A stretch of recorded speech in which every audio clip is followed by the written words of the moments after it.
welcome guys to this third and final part of the North East series। तो पिछले part में आपने देखा होगा कि हम शिलोंग की ओर निकल चले थे और शिलोंग पहुंचते टाइम हमें बीच में एक जगह पर लंच भी करना था। तो हम भालुकपोंग नाम की इस जगह पर रुके जहां पर लंच का काफ़ी अच्छा इंतज़ाम था और ज़्यादातर चीज़ें मिलिट्री द्वारा ऑर्गेनाइज थीं। जब हम शिलोंग पहुंचे तो हम ऑरेंज होमस्टे नाम के होटल में रुके और ये होटल सच में काफ़ी ज़्यादा ज़बरदस्त था। यहाँ की सर्विसेज, यहाँ के अफोर्डेबल रेट्स और सुंदर रूम्स बहुत ही बढ़िया थे।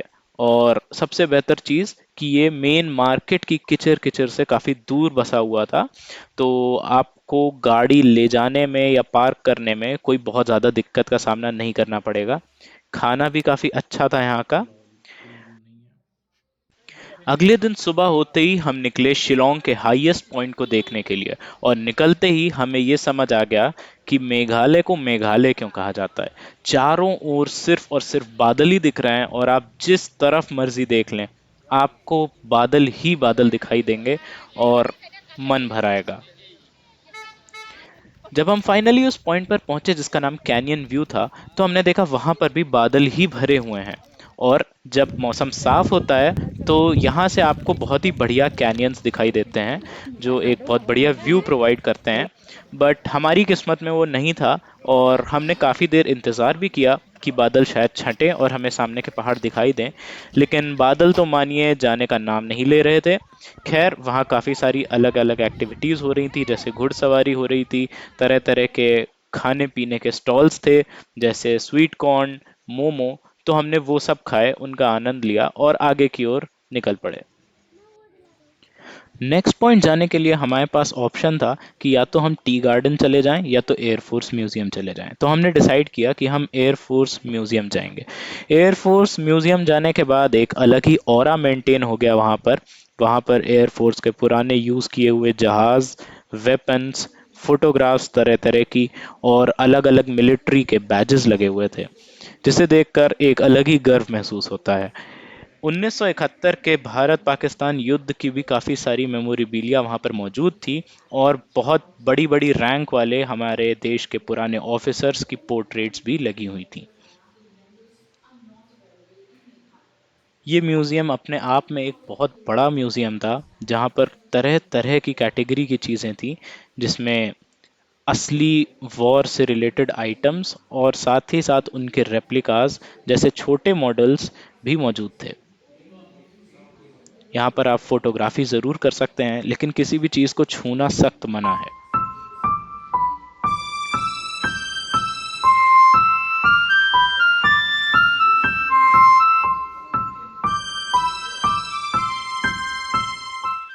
साथ ही साथ कई वॉर हीरोज के जीवन की कथा एवं वो किस तरह से दुश्मन की टेरिटरी को वापस पाने में कामयाब रहे, इन सब तरह की चीज़ों के बहुत बढ़िया तरीके से डिस्क्रिप्शन भी दिए हुए हैं।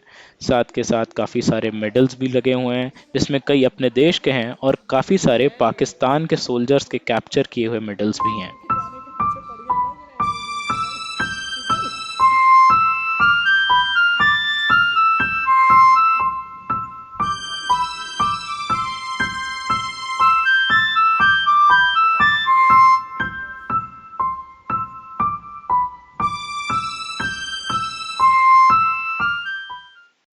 है। हमारा अगला पॉइंट था एलिफेंट फॉल्स। और इसका नाम एलिफेंट फॉल्स इसलिए रखा गया है क्योंकि यहाँ पानी बहुत ऊपर से गिरता है और जिस तरह से वो गिरता है कई लेवल्स पर गिरता है और ऊपर से देखने पर वो एकदम एक एलिफेंट की आकृति भी नज़र आता है। यहाँ का नज़ारा भी बहुत सुंदर था। यहाँ काफ़ी सारी बत्तखें तैर रही थीं और एक बेहतरीन सुंदर टूरिस्ट स्पॉट भी है। शाम होने पर हम शिलोंग की मेन मार्केट पर पहुंचे जिसे सेंटर पॉइंट भी कहा जाता है। और यहाँ पर आपको हर तरह की चीज़ मिल जाएगी, चाहे वो कपड़ा लत्ता हो या किसी भी टाइप का स्ट्रीट फूड हो, आपको सब कुछ यहाँ पर मिल जाएगा। यहाँ पर लोग जनरली शॉपिंग करने के लिए आते हैं क्योंकि यहाँ पर काफ़ी सस्ते में और डुप्लीकेट माल भी बहुत मिलता है। हमने स्ट्रीट फूड वाली गली ट्राई करी और यहाँ पर हर तरह का स्ट्रीट फूड मिल रहा था, चाहे वो चिकन हो, पोर्क हो, मोमोज हो। वेज में भी काफ़ी सारे ऑप्शन थे जैसे वेज मोमोज, चाउमीन एट्सेट्रा। और हमने काफ़ी कुछ ट्राई किया। रात होते होते शॉपिंग का माहौल और भी ज़्यादा बढ़ चुका था और चारों ओर आपको लोग कपड़े और जूते की शॉपिंग करते हुए नजर आएंगे। यहाँ एक मार्केट पर तो वर्ल्ड की हॉटेस्ट चिली भूट जलोकिया भी मिल रही थी। नेक्स्ट डे हम लोग निकल चले चेरापूंजी के लिए। और चेरापूंजी और शिलोंग के बीच के रास्ते में पड़ता है द गार्डन ऑफ केव्स। यहाँ जाना बिल्कुल भी मिस मत कीजिएगा दोस्तों, क्योंकि ये one of the best points है पूरे शिलोंग में। और एक चीज़ और ध्यान रखिएगा कि यहाँ जाने के लिए रेनकोट होना बहुत ज़रूरी है, क्योंकि यहाँ लगभग हर समय बारिश होती रहती है। और अगर बारिश नहीं भी हो रही है तब भी यहाँ हर जगह पर वाटरफॉल्स बने हुए हैं, जो कि अगर आप रेनकोट नहीं पहने हैं तो आपको पूरी तरीके से ऊपर से नीचे तक भिगा देंगे। ये बहुत ही ज़्यादा बेहतरीन जगह है, यहाँ जाना बिल्कुल भी मस मिस मत कीजिएगा दोस्तों, क्योंकि अगर आप यहाँ नहीं गए तो आप एक बहुत ही मेजर कंपोनेंट अपनी नॉर्थ ईस्ट ट्रिप का मिस कर देंगे। यहाँ चारों ओर तरह तरह के वाटरफॉल्स बने हुए हैं, केव्स बनी हुई हैं, नीचे से आगे से सब जगह से पानी बहता दिखाई देता है। और एक बहुत ही ज़्यादा मेस्मराइजिंग एक्सपीरियंस आपको देखने को मिलता है। ये एक बहुत ही ज़्यादा अच्छी तरह से वेल मेंटेन्ड जगह है, क्योंकि जनरली ऐसी जगहें मेंटेन नहीं होती हैं, बट यहाँ पर चारों ओर आपको गाइड करने के लिए लोग मिल जाएंगे, जिससे कि आप रास्ता ना भटकें या आपको चोट ना लगे। आपको जगह जगह पर डस्टबिन्स रखे दिख जाएंगे, जो कि ये बात भी बताता है कि यहाँ पर साफ़ सफाई का काफ़ी ध्यान रखा जाता है। और तो और यहाँ का एक्सपीरियंस तो अपने आप में वन ऑफ द बेस्ट है ही। चारों ओर हरियाली है, हरा भरा है, और बारिश भी हो रही थी, जो कि एक्सपीरियंस को और भी ज़्यादा थ्रिलिंग बना देता है।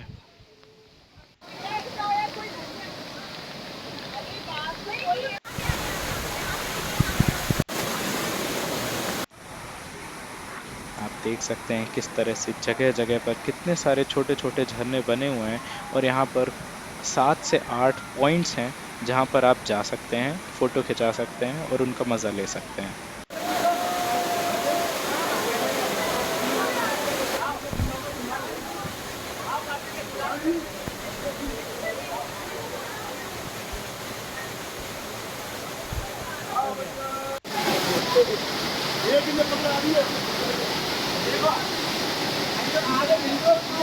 यहाँ पर भी हमने काफ़ी ज़्यादा मस्ती करी। और आप ये मान के चलिए कि इस जगह पर आपके करीब करीब 2 घंटे तो बहुत आराम से इन्वेस्ट हो जाएंगे। तो इस जगह के लिए टाइम अपने हाथ में लेकर ही आइएगा। साथ ही यहाँ पर एक पॉइंट ऐसा भी है जो कि एक बहुत बड़ी सी केव के थ्रू होता हुआ जाता है। और केव अंदर से अपने आप में बहुत ही ज़्यादा बड़ी है।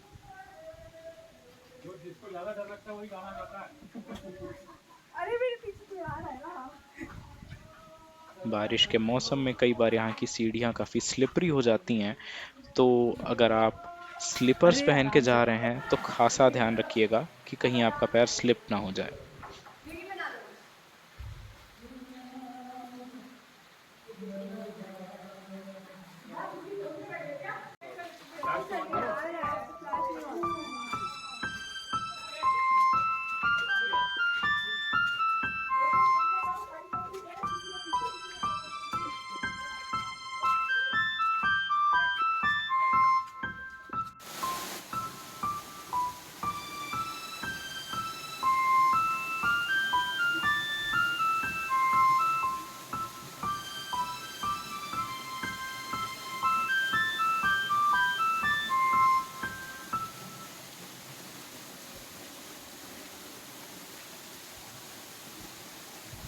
यहाँ पर बने हुए पॉइंट्स में से एक पॉइंट है ये बैम्बू का ब्रिज। और बैम्बू, जैसा कि आप जानते होंगे, एक बहुत ही ज़्यादा तेज़ी से बढ़ने वाला पौधा होता है और इसकी लकड़ी बहुत ज़्यादा मजबूत होती है। और ये ब्रिज उसी का एक प्रतीक है। यहाँ पर से इतने सारे लोग आते हैं जाते हैं, चारों तरफ बारिश होती रहती है, बट फिर भी ये ब्रिज पूरी तरह से जिस तरह से है वैसा ही टिका रहता है। ये चीज़ इसकी मजबूती को भी दिखाता है। और ऊपर से ये दिखने में भी बहुत ही ज़्यादा खूबसूरत है। यहाँ पर अगर आप फ़ोटोज़ वगैरह खिंचाते हैं तो काफ़ी ज़्यादा सुंदर आती हैं।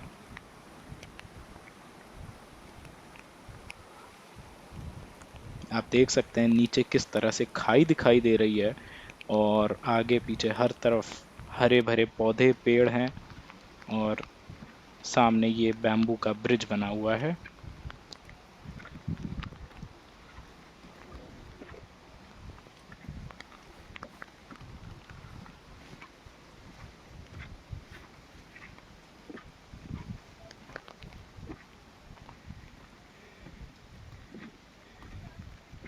ये आप देख सकते हैं किस तरह से डस्टबिन लगा हुआ है जो कि इटसेल्फ बैम्बू का ही बना हुआ है। तो डेवलपमेंट तो है बट साथ में बहुत ही ज़्यादा सस्टेनेबल भी है। कुछ देर मस्ती करने के बाद हमने फैसला किया कि अब आगे हम अपनी जर्नी को कंटिन्यू करते हैं।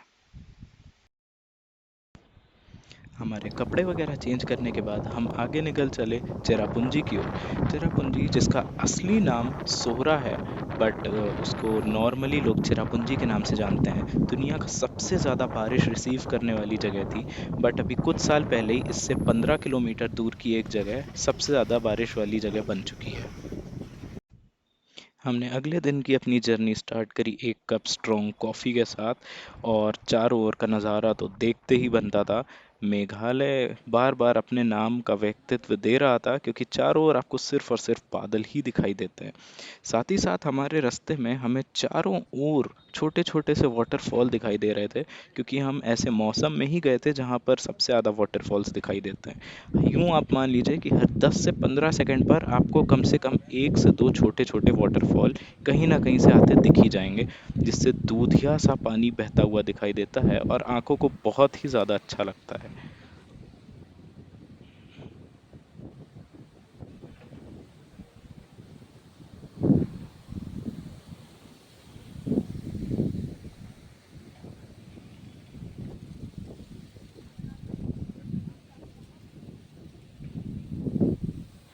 आप देख सकते हैं कैसे लाइन से वाटरफॉल्स गिर रहे हैं।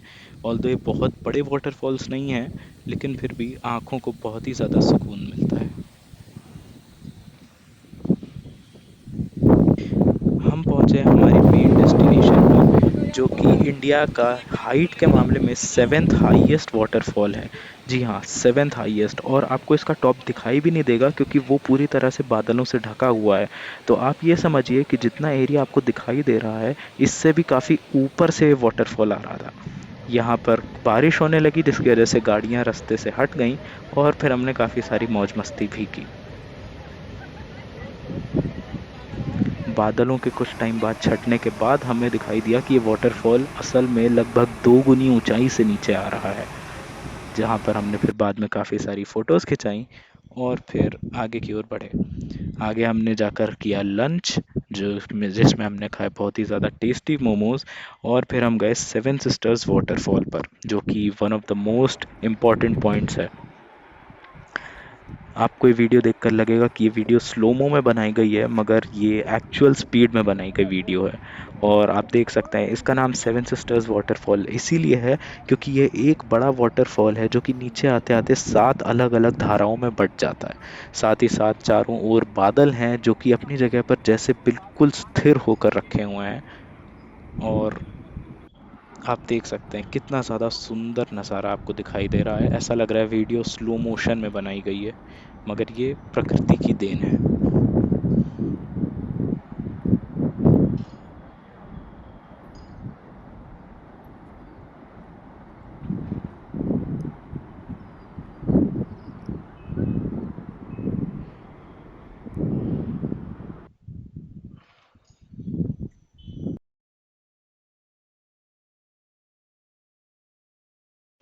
इसके बाद हमारी नेक्स्ट डेस्टिनेशन थी मौसमी केव्स, जो कि अपने आप में एक बहुत बढ़िया टूरिस्ट स्पॉट है।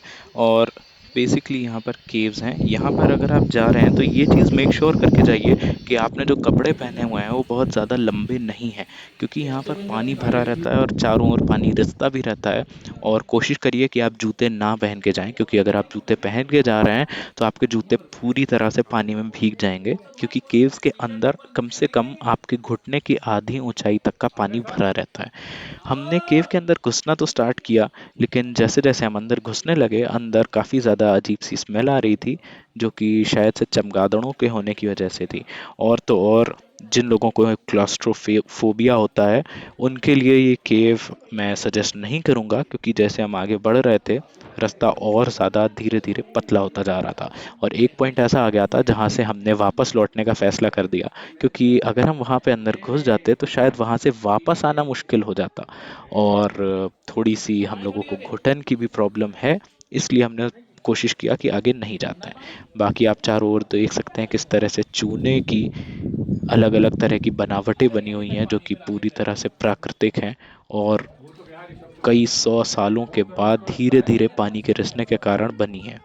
कितनी दूर है ये? राजू आगे जाके देख के आओ ना। वो वीडियो बनाने लगेगा।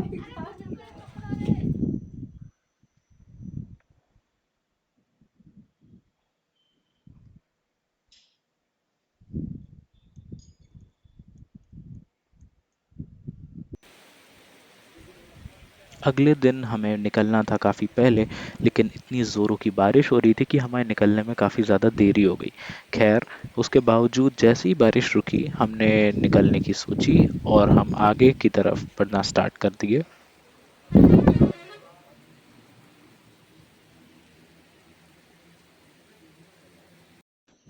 हमारा नेक्स्ट पॉइंट था एशिया का सबसे ज़्यादा क्लीनेस्ट विलेज, जो कि चेरापूंजी से महज कुछ किलोमीटर्स की ही दूरी पर था। तो हम बारिश के रुकते ही वहाँ पर जाना शुरू कर देते हैं और बीच का रास्ता एज़ ऑलवेज़ बहुत ही ज़्यादा सुंदर और खूबसूरत भी था।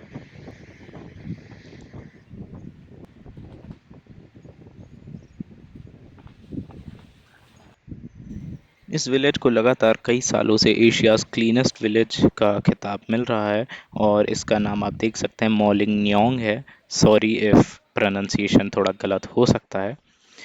यहाँ पर जाके हमने देखा कि यहाँ पर भी एक बैम्बू का ब्रिज बना हुआ है और ऐसा इसलिए क्योंकि इस पूरे एरिया में बैम्बू बहुत ज़्यादा उगता है और साथ ही साथ इसकी स्ट्रेंथ भी इतनी ज़्यादा होती है कि इसका खूब प्रयोग किया जाता है। आप देख सकते हैं किस तरह से एक पतला सा ब्रिज बना हुआ है जिसके नीचे से एक छोटा सा नाला बह रहा था और उसमें काफ़ी सारी मछलियाँ भी मौजूद थी।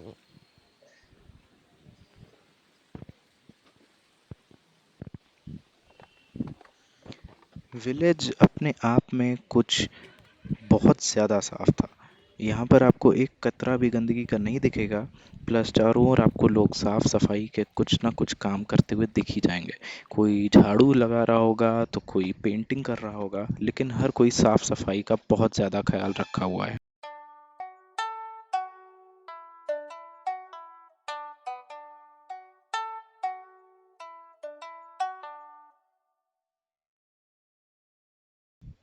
यहाँ पर तस्वीरें खिंचाने के बाद हम अपने नेक्स्ट डेस्टिनेशन की ओर बढ़ने लगे, जो कि था लिविंग रूट ब्रिज।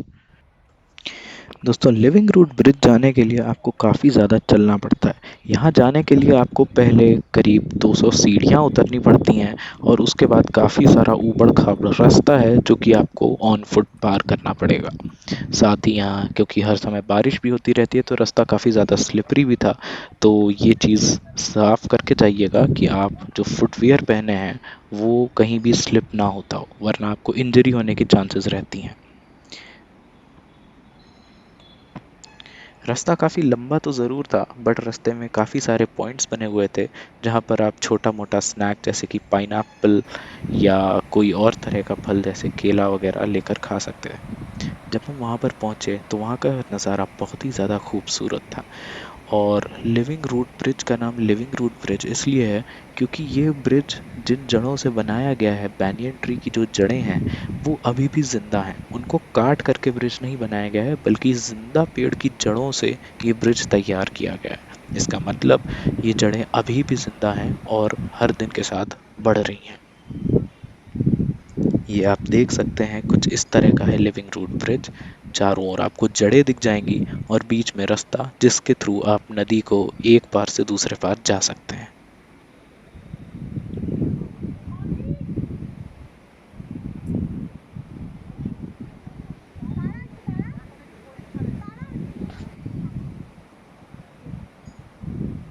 यहाँ पर आने के बाद ऐसा लग रहा था जैसे कुदरत के सामने हम कुछ भी नहीं हैं और हम सच में कितने छोटे पार्ट हैं इस पूरी दुनिया के, जो कि कितनी विशाल और सुंदर है।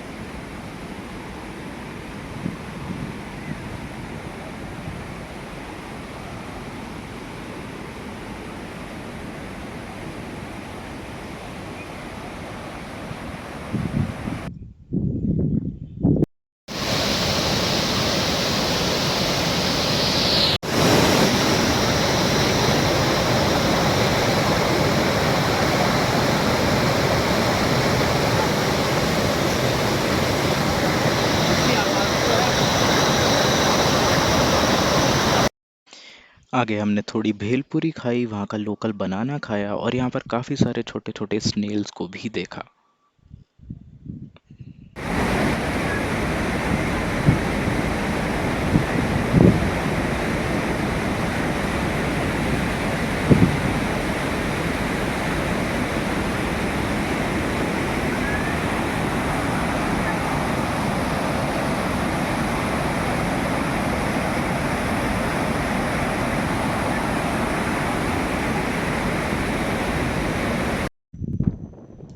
हमारा नेक्स्ट पॉइंट था डाउकी रिवर, जो कि बांग्लादेश बॉर्डर के बहुत ही ज़्यादा पास है।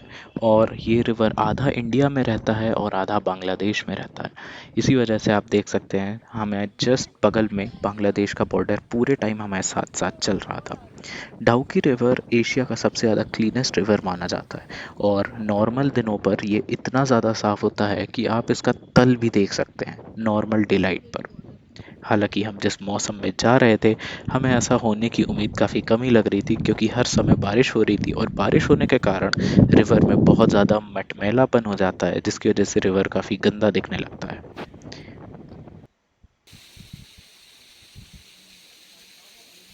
और कुछ ऐसा ही साबित भी हुआ। हम थोड़े मायूस ज़रूर हुए, क्योंकि हम सोच के गए थे कि यहाँ पर हम बोटिंग करेंगे, लेकिन पानी इतना ज़्यादा मटमैला था कि हमने बोटिंग करने का प्लान ड्रॉप कर दिया और सोचा कि कोई बात नहीं, हम आगे जाके कुछ और देख लेंगे।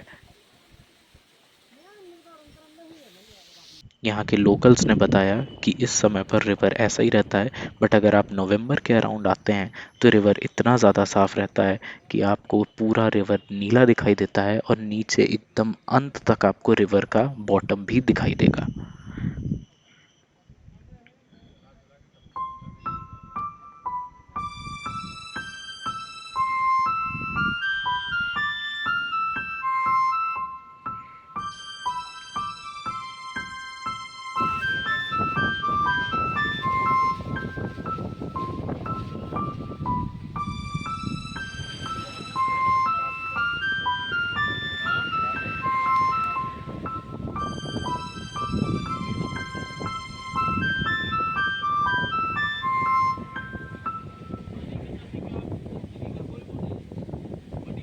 एक ब्रिज को क्रॉस करके हम दूसरी ओर गए और वहाँ से आगे की ओर बढ़ना चालू कर दिया।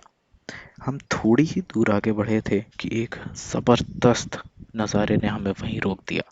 एक बड़ा सा झरना नीचे गिर रहा था और हम सभी के मायूस चेहरे एक बार फिर से खुशहाल हो गए और हम फिर से नज़ारे को देखकर उसका आनंद उठाने लगे। कुछ देर वहाँ रुकने और फ़ोटो खिंचाने के बाद हम आगे की ओर बढ़े और आगे जाने पर जो नज़ारा हमने देखा वो उससे भी ज़्यादा बेहतर था जो हमने पहले देखा था। एक झरना जो पिछले झरने से भी ज़्यादा विशाल था, हमारे जस्ट सामने था।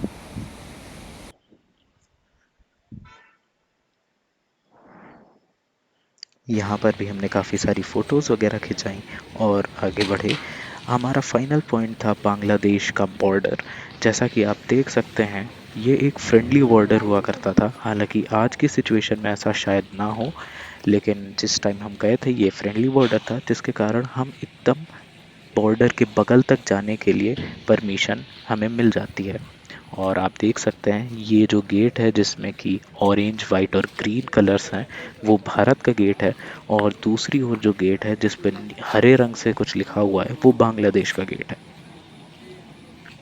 ये नज़ारा भी अपने आप में काफ़ी ज़्यादा अद्भुत था, क्योंकि हम अपने देश की एकदम सीमा पर खड़े हुए थे, आखिरी कदम पर खड़े हुए थे, जिसके एक कदम दूर बांग्लादेश था और दूसरे कदम पर भारत।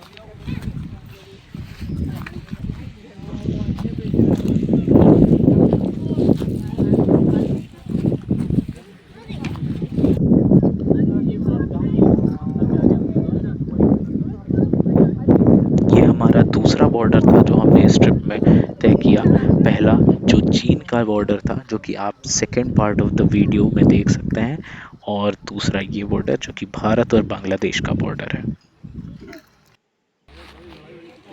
आप देख सकते हैं उधर से जो लोग आपको आते हुए दिख रहे हैं, वो बांग्लादेश के निवासी हैं।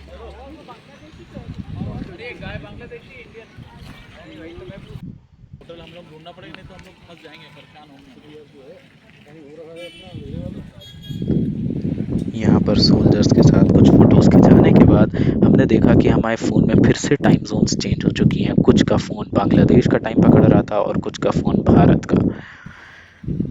लौटते लौटते हम लोग को काफ़ी ज़्यादा देर हो चुकी थी और साथ में मौसम भी काफ़ी ज़्यादा ख़राब था। चारों ओर बादल और धुंध थी, साथ में बरसात भी हो रही थी, जिसकी वजह से हमें बहुत धीरे धीरे स्पीड पर वापस आना पड़ा। और हम लोग को वापस अपने होटल तक पहुंचते पहुंचते बिल्कुल रात हो चुकी थी और हम थक कर एकदम चूर हो चुके थे। खैर, यहीं पर हमारी ट्रिप समाप्त होती है और अगले दिन हमारी वापसी थी, जिसमें हमने फ़्लाइट ली और वापस हम गए लखनऊ, यानी कि हमारा होम टाउन।